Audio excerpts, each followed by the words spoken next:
everybody. Crafting Journey here, that journey chick on Instagram.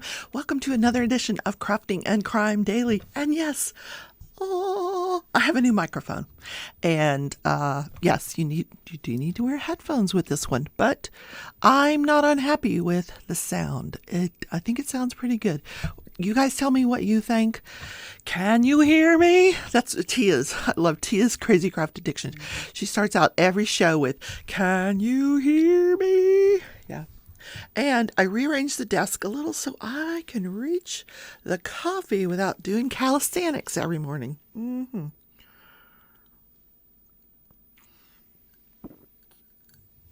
Does the microphone make the coffee taste better? No. Does it? Can you smell it though? So please don't forget to hit the like button. The like button, when I opened this thing, the like button was like, whoa, that is a big gray head. And I'm like, shh, stop. Please don't forget to subscribe if you enjoy the content and believe in my journey. And if you're already a subscriber, thank you. I do really appreciate you. But consider becoming a member of the channel to support the content of the channel, like microphones. Well, I do get a refund on the pink one. So part of this microphone was paid for by the money I'm getting back from the pink one. And the other part was paid for by proceeds from my YouTube channel. I do like to put stuff back into the channel. I like to make improvements on the channel. And you get this beautiful view of my Chuck Penson that I did. This one I did like, not this past Christmas before. This is Sledding into Town by Chuck Penson. And I put a lot of pink Aurora Borealis into the sky. You can't really see it from this distance, but when you get up close, you can really see it. So what is going on today? This is Wednesday, hump day. I'm working from home for the last time in a while. Tomorrow I'm going into the office. I'll do my drive live tomorrow. And Friday I'm going to the office. And then Monday I am having surgery. Today I have my pre-op appointment with the, I don't know if she's a PA or an ARMP, but she's the one that goes and assists the doctor. She'll be in the surgery with me. And I'm going to tell her, you better be my advocate. Don't you let him do anything weird. He wouldn't. Anyway, I worked on the doggy last night. I'll turn the light pad off just a sec. I worked on this section right here. I don't know if I'll lift everything up. I don't know if you can see it. Let's see. From that angle. Yeah. There, I was working on the inside landscape. Look at that. The mountains are forming in there. So cool. It's the body of a black Labrador. And inside of it is a landscape because I am doing the year of landscapes. So I don't need these containers right now.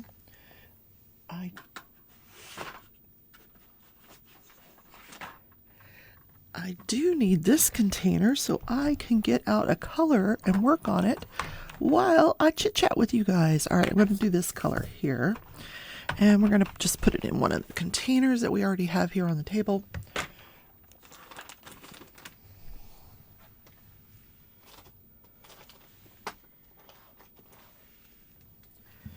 So I'm getting the journal out.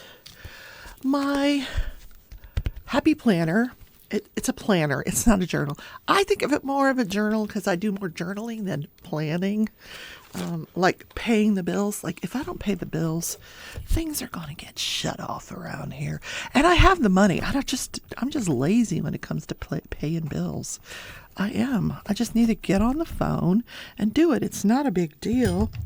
So today is National Near Miss Day. Have you ever had a near miss?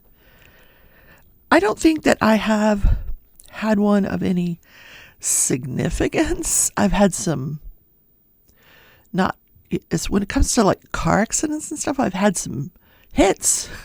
I wish they were near misses, but they were actual hits and they're on my car insurance. And then this day in history, we're going to talk about the movie Titanic. Oh my gosh, do you remember that? I am the king of the world. Yes. From the bow of the ship. I don't know.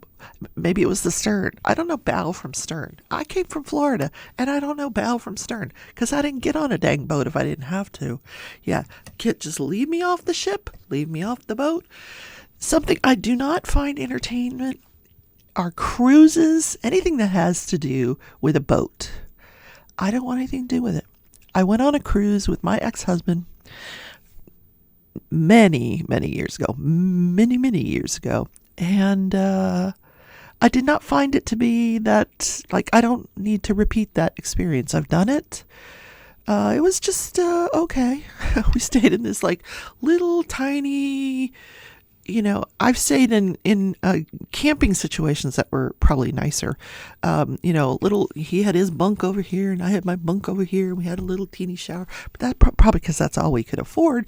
But I don't know. I think your money's better spent like going over to this mountain up here and skiing down it into the town. Yeah. Yep, that's what I think. Okay, pre-op appointment 11 today. Nothing else going on this week. Just chilling. If I don't get to the grocery store, same with paying the bills. If we don't get to the grocery store, we're going to be eating out a lot, which my sister loves to eat out. Oh my God. She would do that every single night of the week if you let her. Every night of the week. I get tired of it. Don't you? Well, I like to do it once in a while, but not every day. So that's the planner. Let's talk about Near Miss Day. What the heck is that all about? This day commemorates the day this planet had a near miss. You guys may not know this. I did not know this. But in 1989, what were you doing in 1989? March of 1989. I was raising two kids. I had a 9-year-old at home. Well, he was 8 years old at the time. 8-year-old and a 4-year-old at home. We were living in Hollywood, Florida. I was working as a nurse, I think, 9 and 4. Yeah. In a neonatal intensive care unit, Broward General. And I did not know this. I probably did not pay attention to the news at all. So the entire Earth faced a near miss with a massive meteorite or an asteroid. I don't know. Is there a difference? Yeah. I know. There probably is. Okay. So it was called 4581 Asclepius. I don't know. ASCLEPIUS nearly hit the U.S. in 1989. So we're celebrating that day because it didn't hit this planet. Because if it had hit this planet, we wouldn't be here today.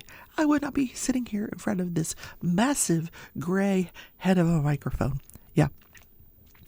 So on March 22nd, 23rd, a the size of a mountain, guys, asteroid came within 500,000 miles.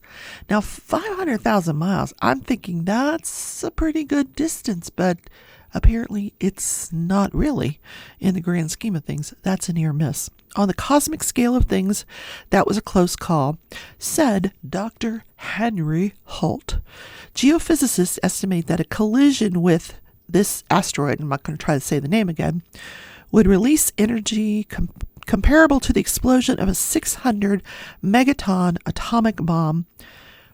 What? A collision would have had catastrophic effects on our planet. Scientists discovered the asteroid on March 31st. It had already missed the planet when they discovered it. Like, what? You didn't see it coming? Like, I picture those movies, where they're like, there's an asteroid coming.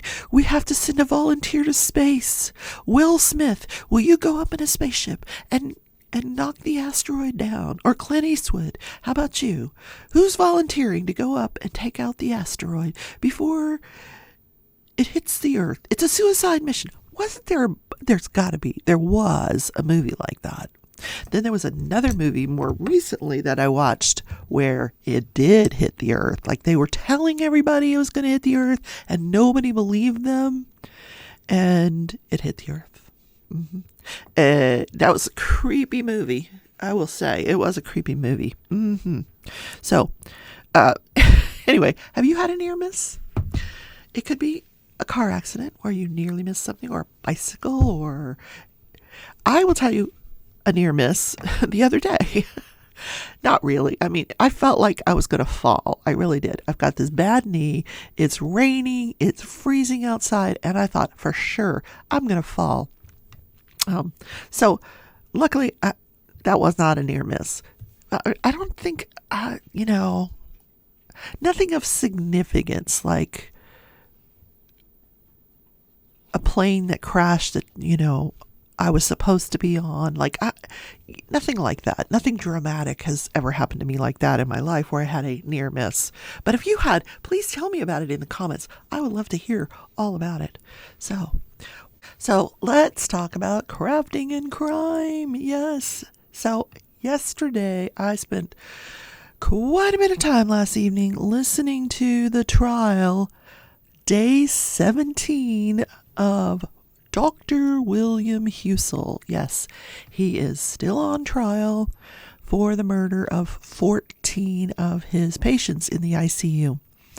So yesterday, and this actually started the day before yesterday, the prosecution put on hopefully what is their last witness, the expert witness. I did say I was going to do some diamond painting during this, didn't I? Let's do that. Let's diamond paint while we talk about William Husel. So this is come on, turn on. What is going on? I'm just going to skip electronics from now on. Light pads, microphones. Oh my God. So this expert, he started on day 16, continued on day 17. So what he did was he rendered 14 separate reports. He reviewed each and every medical record for these patients that Dr. Husel is accused of murdering. Now, let me just talk for a second about Dr. Husel's demeanor. I got to get rid of this stuff because it's just going to fly everywhere and it's bugging me. His demeanor, he just sits there like straight face. How do defendants do that? My face always gives me away. I'd be sitting there going, what? My facial expressions, I can't help them. And first of all, I'd never be a defendant. Well, I guess never say never, but still. In any case, he just, no expression whatsoever as the guy is saying, that what he did was not appropriate. So I talked a little bit about the day before, the judge, Kay, said that you could not testify as to the standard of care, Kay.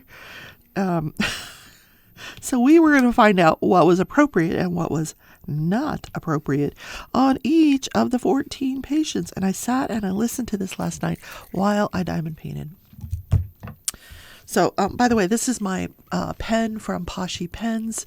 It is, I don't know what she calls this. I think she calls this glowstone. I could be mistaken. So it's a hybrid. So it's on the higher end of the scale for pens. So because it's half wood and half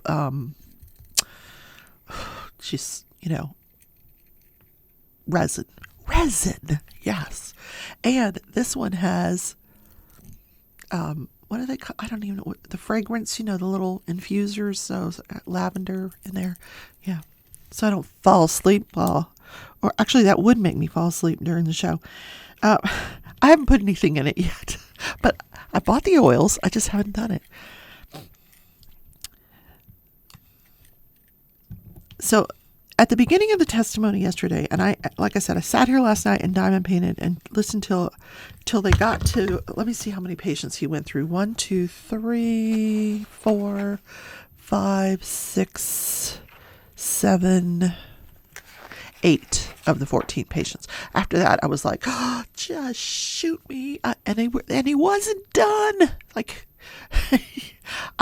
he went through all 14, but he was starting kind of to sound the same. All of it was starting to sound the same. So at this point, I was like, I need to go to bed and watch TV because I'm done with this. So they started out with the first, and she went in order of the counts. So count 1 is first-degree murder for a woman named Joanne Belisari. Now, what the prosecution would do, she'd ask him, have you reviewed the records? Yes, I have reviewed the records. What brought Miss Belisari into the hospital? And he would explain for each patient what brought them into the hospital and why or why not he felt they were either salvageable or they weren't salvageable. But in almost every case, he felt like there was a rush to this decision to palliatively extubate these patients. That even in the cases that really, the hopes were very, very dim that this would ever be a meaningful life, if life at all. He felt like those patients didn't get the time that they deserved to declare themselves. This is his term for it. In other words, let their body recover or not. And if it was an or not, at that point, they could get a multidisciplinary team together, which including a palliative care physician, and not rush to do this in the middle of the freaking night at 2:00 in the morning. So it was weird. So in any case, he said that in Miss Belisari's case, he felt there was no clear change in her condition. Like, she had gone into the ICU and there was nothing that changed in her condition that would prompt everybody to rush over and say, we need to palliatively extubate her. She's dying. This is the end of her life. There was no change in her. She was stable. He felt there was no let me explain this. There was no multidisciplinary approach or decision to this. And by that, he means each one of these people had not only Dr. Husel, who was a critical care doctor. He's also an anesthesiologist, but in his role as a critical care physician consultant in this case, that a multidisciplinary approach would have involved himself a palliative physician, depending on the condition of the patient, a neurologist, a kidney doctor, a palliative doctor. I may have already said that one. But it would involve all of these team members and the family and them coming together and saying, here's our plan. Yes, I think she's recovering. No, I don't think she's recovering. And yes, we think we should go forward with a palliative extubation. That did not occur with any of these patients. No, nothing. And he felt this was a rush to extubation. He felt that in this woman's particular case, they didn't even provide her with adequate treatment to treat her condition. That adequate treatment would have required multiple courses of antibiotics over a few days to see if she then would respond. They gave one course of antibiotics and then just called it a day. Nope, it's not working. Okay, let's just extubate her and let her go. Anyway, and then her pain during most of her admission responded well to very low doses of narcotics. In this case, they were giving her very low doses of fentanyl and Dilaudid. So he was very confused by why all of a sudden this rush to this palliative extubation with these ginormous doses of medication. He said what would have been appropriate would be 2 to 4 milligrams of Dilaudid or 2 to 4 milligrams of morphine or 1 to 2 milligrams of Dilaudid. Or if you wanted to use fentanyl, he said, I would never use fentanyl, but if you're going to use fentanyl, 100 micrograms, not 1,000, 10 times what she should have gotten. So he said there was no medical justification for the use of this medication. And he did testify on each and every one of these patients and said the exact same thing, that the dosages were too high, that there was a rush to this palliative extubation in the middle of the night without any medical justification to give the quantity of medication that he was giving. No medical. He says the only thing I can figure out his intent would have been was to end their life sooner, just to have them stop breathing and pass away. Now, we know from the testimony of the nurses that they were very busy in this unit. They were constantly getting patients that were very emergent. So did this guy just proclaim himself to be, okay, God, I'm you guys are not going to make it. We're just going to extubate you and let you go so we have room for the other people. I don't know what his thought process was. So, and in each of the 14 cases, this doctor went through every single case and came to the exact same conclusion, that these dosages, there was no medical justification for these doses, and in each and every case, what he did caused or contributed to the death of these patients, and he denied them any chance of life that might have been left in their body.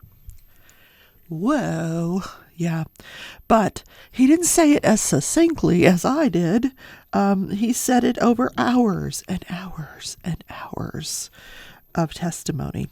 So this morning he is back on the stand for cross-examination by Ms. Menashe, the co-counsel for Jose Baez. So I will tell you that she's crackerjack. She knows what she's doing. She knows how to cross-examine a witness, a medical expert. I started watching it this morning. I see that she's doing a bang-up job. What you do when you want to discredit a medical expert is you find testimony that they gave contrary to what they're saying now through reading depositions that they may have given in other cases. You point out errors that they may have made on their curriculum vitae, lauding themselves to be this when they're not really this. Are you really vice president of this, or are you really the treasurer? They point out like little stupid things, but just to make the doctor look bad. Because really that's all they have. But, isn't it true you are not a palliative care physician? Well, no, I'm not, and neither is Dr. Yusel. So he didn't have any justification. Why didn't he just call a palliative care physician? I don't know. I don't know. So I imagine this cross-examination is going to take the better part of the day, if not all day. I don't know if she's going to approach it by going through all 14 patients. I don't think that would serve her well to do it that way. I think the jury has had enough. I know I have had enough. I have already made up my mind what the verdict is going to be. I'm not going to tell you. Because I'm curious what you think. I will put up a community post today. If this goes to the defense side tomorrow, I don't know what kind of case that they're going to put on and how many days that's going to take. I don't know. Because his defense is that he was the scapegoat, that Mount Carmel, the hospital system that he was working for, Trinity Health, needed someone to blame for these deaths. Now, why would they need somebody to blame if you hadn't caused their death to begin with? If you hadn't ordered these doses to begin with, we wouldn't be in the mess that we're in. I'm just talking from Mount Carmel's point of view. We wouldn't have anything to point fingers at. We wouldn't have any reason to make you the scapegoat. Why are you... Anyway, so... they decided they were, instead of making the nurses the scapegoat for giving us that medication, which I agree, they should not have done that. They should have questioned it. They shouldn't have done it. But they did, and they were all disciplined and lost their jobs. And the pharmacists should have questioned it. They were all disciplined, lost their jobs. The administration should have questioned it.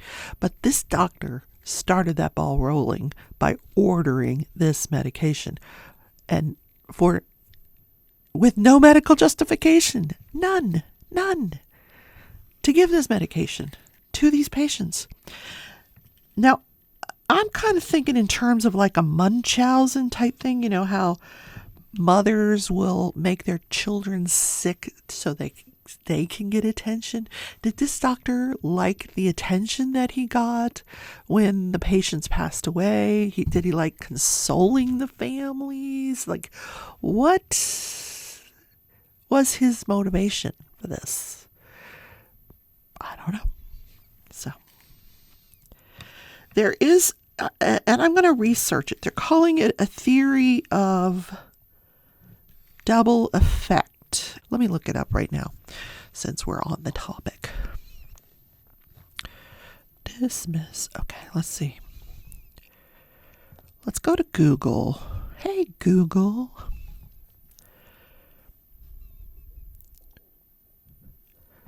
What is the theory of double effect in medicine?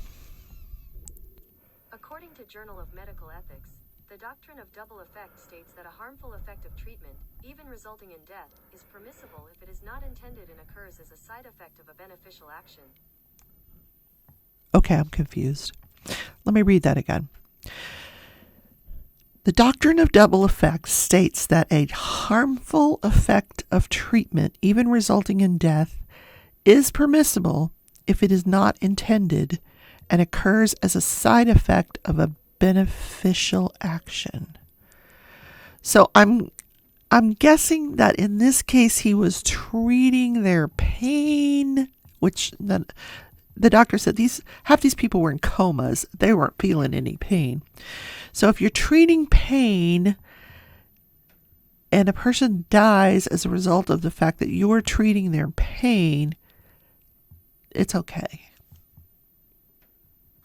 And one of the examples this expert used was, we know that cyanide cures cancer, but we're not going to give cyanide to cure the cancer if it's going to cause the double effect of killing the patient.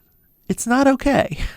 So, I truly don't understand the whole principle of this double effect, but that is their defense. It's discussed by the Harvard Medical School Center for Bioethics.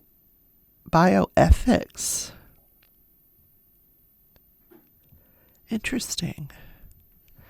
Double effect in medical ethics. Sometimes it is permissible to cause harm as a side effect.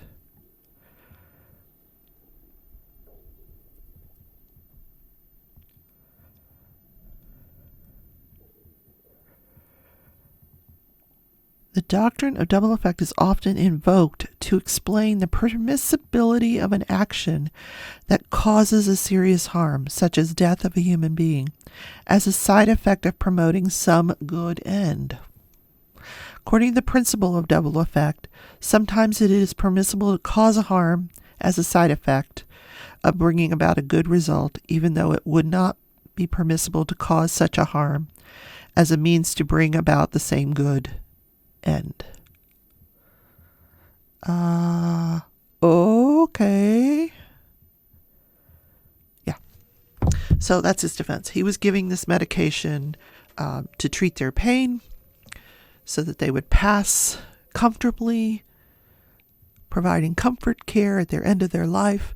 And the fact that it hastened their death is excusable under the doctrine of double effect. That's how I'm taking it. This expert said, no way, doesn't apply here. Okay. Do with that information what you will. Because, but I will tell you that, the Law and Crime Network that is covering this, that I watched these trials on, they did a poll. They have a chat going, and there's usually a few thousand people in this chat or more or less, depending on how bored they're getting. And they are going with not guilty. For the majority are going for not guilty. A lot of people are pretty passionate that this guy was a scapegoat, that the hospital, let him get away with this for such a long period of time, and then all of a sudden came down on him because they were getting heat and made him a scapegoat. So should he go to prison because of that? Some are saying that he was a fantastic doctor, that he did a lot of fantastic things during his career. I don't know. I don't know. Anyway, so let's talk about this day in history. We're going to switch to the Titanic, that big old ship that hit an iceberg in real life. It hit an iceberg and it sunk and killed 1,500 people because there weren't enough lifeboats to save everybody. They only had enough lifeboats on this ship to save about 1/3 of the people that were on the ship. So 1,500 people died because there was like 3,000 people on the ship when it hit the iceberg, including a lot of famous people, dignitaries. So James Cameron decides he's going to make a movie called The Titanic. Now, James Cameron is known for his action flicks. He's known for going over budget. He's known for, he's a stickler for details. So in this film, he had a budget of $100 million. When the film ended, he had spent $200 million. What? Oh my God. You're kidding me. Nope, not kidding you. So this day in history, on March 23rd, 1998, Titanic wins 11 Academy Awards. So after he spends $200 million, he gets 11 Academy Awards. The film comes out around Christmas time and nets him, not him, but this thing box office worldwide made over $1 billion. And it's still making money today because people still watch the daggone thing. It's over 3 hours long. I've watched it at least once, maybe more than once, but who doesn't like the scene where they're in the carriage and you see her hand on the sweat on the window? I'm like, that was brilliant. Or the scene where he's out there going, I am king of the world on the bow of the ship. But I think the most famous one was when she lets go of him in the water. Jack, oh Jack. Anyway, who doesn't love that movie? Do not tell me you've never seen it before. Oh my God. What? You've not seen the Titanic? If you've got a spare 3 hours and you just want to sit and diamond paint and watch this movie, you can, because it does not require your full attention. I can guarantee you that. It does at the end, when they're drowning. The main characters probably did not actually exist, but all of the characters are kind of based on people that were actually on the boat, loosely based on people that were actually on the boat. Anyway, that is the show for today. I hope you enjoyed it. I am doing a show tonight, Craft With Me Wednesday. Last week was supposed to be Shalene's Creativity Room. Let me see if she's still interested in coming on tonight. She wasn't feeling well last week. The other possibility, I haven't prepared the show yet. Nope. The other possibility is the cross stitch along with the crafty heifer, who I haven't heard from in ages. She's not been crafting. She's been doing other things. Bless her little heart. Anyway, we'll see. Because I did the cross stitch last week, so probably it's going to be the coloring. So anyway, I'm very decisive today, right? I love you all. I'll see you tomorrow in Crafting and Crime Daily. Bye.